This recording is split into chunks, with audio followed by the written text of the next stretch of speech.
Hey guys, we're so excited to have another night where we can do our series on goals. Yeah, and if you didn't join us last week, what we're doing is we're taking the exact same video series that we're using on our Sunday night house parties, but we're sharing them live on YouTube with you. And then following our video, we're going to get together in WebEx to have just a chat and small group discussion time about today's video. And we're interested in knowing how you guys are coping with just this downtime and what does it look for your personal life, what's going on in your spiritual life. Personally, I mean, we've done a lot of things with the kids and we've done some goofy stuff and Speaking of goofy stuff. Oh no. Should we show them? I guess. We've been taking online dance lessons and we just want to give you a snip into what we've been working on this week. Didn't even get to bronze.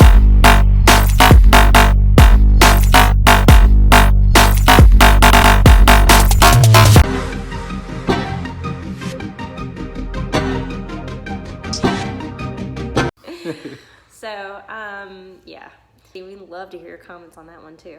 Also, we want to remind you about our devotional that we're doing. Personally, it's very encouraging to read everyone's comments and just enjoying to actually just get connected with you guys.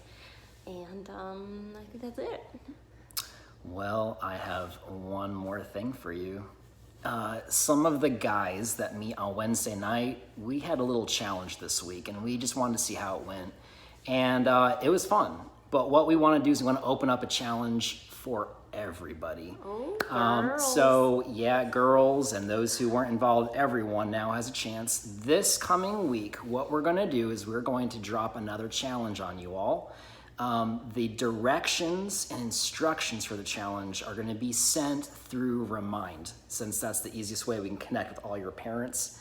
That way they can all get the message at the same time and they can pass the information on to you. So if your parents are not signed up yet on Remind, I need you to help them get signed up. We're going to drop the code right now in the chat feed so that you can see how they can get signed up for Remind. And then also, like Tiffany said, getting connected with the Bible app, that devotion has been awesome. We're having just a great time every morning in the Word together with you all. We'd love to have more of you join us. So again, in the chat feed below, we're dropping the link on how you can join us for the Bible app devotion. So without further ado, we are going to present today's video, and then following the video, we ask you to join us in WebEx for the discussion afterwards. All right, we love you all.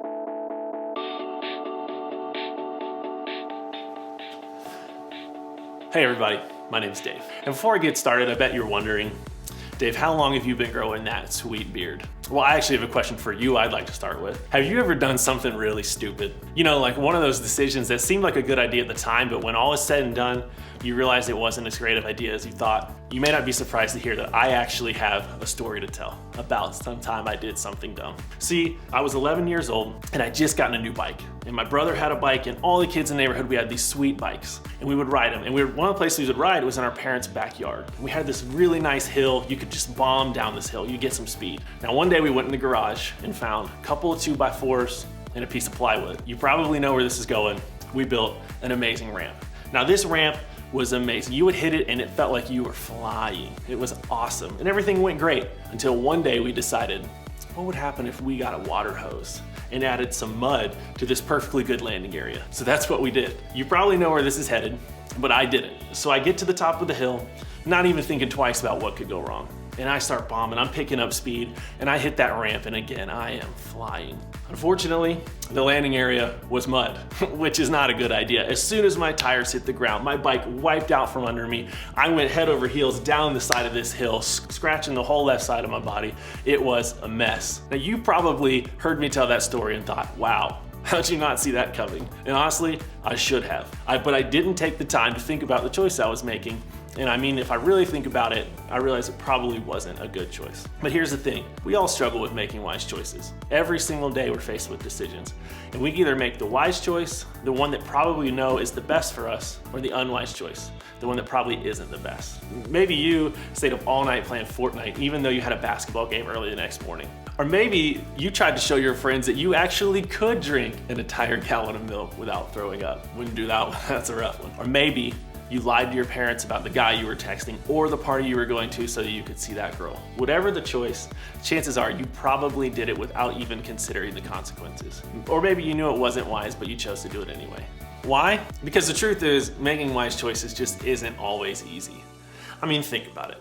Every day you have to decide whether you're gonna honor and respect your parents or talk back to them and break the rules. You have to decide if you're gonna try to do your best on a math assignment or just scribble something down at the last second. You have to decide if you're gonna stick up for that kid getting picked on during gym class or mock him just like everybody else does. And sometimes we make the wise choice. We do the thing we know is right and best for us in the moment, but other times we don't. But here's what I've found to be true anytime we make the unwise choice. We don't always consider the consequences. Now, talking back to your parents or breaking their rules will eventually lead to a punishment or damaging trust in your relationship. Breezing through your homework, it might get you enough to complete the assignment, but it's not gonna help you pass the class at the end of the semester. And making fun of somebody else, well, that might seem like the funny or popular thing to do at the time, but in the long run, it's extremely hurtful to both you and the person you're teasing. You see, every choice, it has a consequence. And sooner or later, the consequences of those unwise choices will catch up to you. Now you might be thinking, sure, that might be true, but why do I need to be worried about that right now? All I'm worried about right now is right now, and I get it. But whether you realize it or not, the choices we make today can have a huge impact on our lives tomorrow. But that doesn't change the fact that making wise choices right now is hard. So, what are we supposed to do? How can we begin making wise choices in big ways, in small ways, even when it's a really hard thing to do? Well, luckily, we aren't the first people who have dealt with having to make wise choices. In fact, there's a letter in the Bible that talks about this exact thing. It's called Galatians, and it's a letter by a guy known as the Apostle Paul. He wrote to a group of people in a place called Galatia. Now, Paul became a Christian a few years after Jesus was crucified and rose from the dead. And when he started following Jesus, Paul was all in. I mean, he eventually started several churches, including a few in the area called Galatia. Paul really cared about the people there and wanted to make sure they were pursuing the right goals. That's why he wrote them the letter we're going to look at today. In Galatians chapter 6, Paul talked to them specifically about, you guessed it, making wise choices. Here's what he had to say. You will always harvest what you plant. Okay, let's stop here for a second. And Paul wasn't talking about actually planting here because that would be weird and like oddly specific advice, right? But he was using it as an illustration to teach the Galatians about the choices they were making. Now, in case you haven't spent much time in a garden lately, let me break this down for you. Let's suppose that I want to grow some corn. Now, I've got this right here. If I wanted to grow corn, what type of seed would you guess I would choose? Corn. Yep, you got it. Corn. That's how you grow corn. Now, if I didn't want corn, let's say I wanted to grow some beans. Well, in that case, I would need to plant beans, just like that. I actually one time did grow sunflower. Unfortunately, it grew too tall and fell over and died. So I'm not much of a gardener, but I did grow sunflower from a sunflower seed, just like we're talking about. Now, and it wouldn't make sense for anything else to have grown. You plant one thing and expect something different to grow, that's crazy. You have to plant the seeds now for what you want to see grow later. Now, we may not be expert gardeners, but we're all planting seeds every single day with the choices we make. I mean, think about that. Every decision that you make today is going to grow or harvest something into our lives later. When we make wise choices, we're planting seeds that have the potential to grow into something great in our lives. But when we make unwise choices, we're planting seeds that have the potential to grow into things that aren't so great. That's why making wise choices now is so important for our lives. I mean, not just for today, but for tomorrow and beyond. The truth is, if we want good things to grow in our lives later, we have to start planting the seeds for them by making wise choices now. In other words, the goal is to live with the end in mind. Now, why is this so important? Well, look at what Paul said next. Those who live only to satisfy their own sinful nature will harvest decay and death from that sinful nature. But those who live to please the Spirit will harvest everlasting life from the Spirit. Harsh, right? But that's how serious Paul was about making sure the Galatians understood the consequences of their choices. Now, to help us understand this a little better, let's go back to our garden. You remember the one with the corn and the beans? The one without the sunflower? But what we see is that if we plant selfish desires, or if we choose to plant sin, or just if we choose to plant unwise choices with the decisions that we make, what's going to grow in our lives? According to Paul, nothing good. Eventually, we're just going to harvest the consequences that have the potential to destroy parts of our lives, our relationships, and even our futures. And this is why, you guys, the next part, it's so important.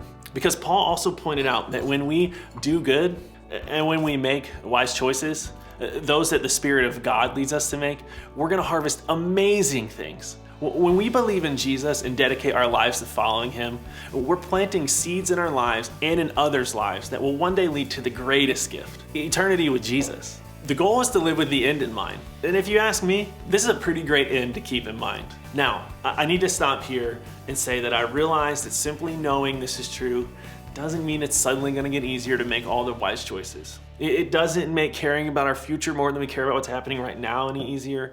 And honestly, it doesn't change the fact that we live in a world full of things like death and sin and heartbreak and loss. Because of that, sometimes we can plant all the right things in our lives here on earth and still experience the pain that comes from circumstances beyond our control. In other words, sometimes the harvest is going to be hard to see. But that's what makes our belief in Jesus so much more important. Because when we believe in him, we know that we'll eventually see the harvest of all of our wise choices one day in heaven. I really believe that that's true. It's one of the reasons I keep trying to sow good things in my own life, because I believe that no matter what, one day I'm going to reap the benefit of it.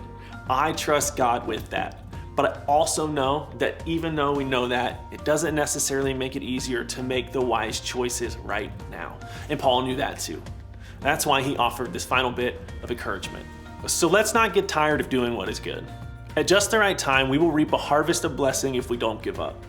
Therefore, whenever we have the opportunity, we should do good to everyone, especially to those in the family of faith. I love this part.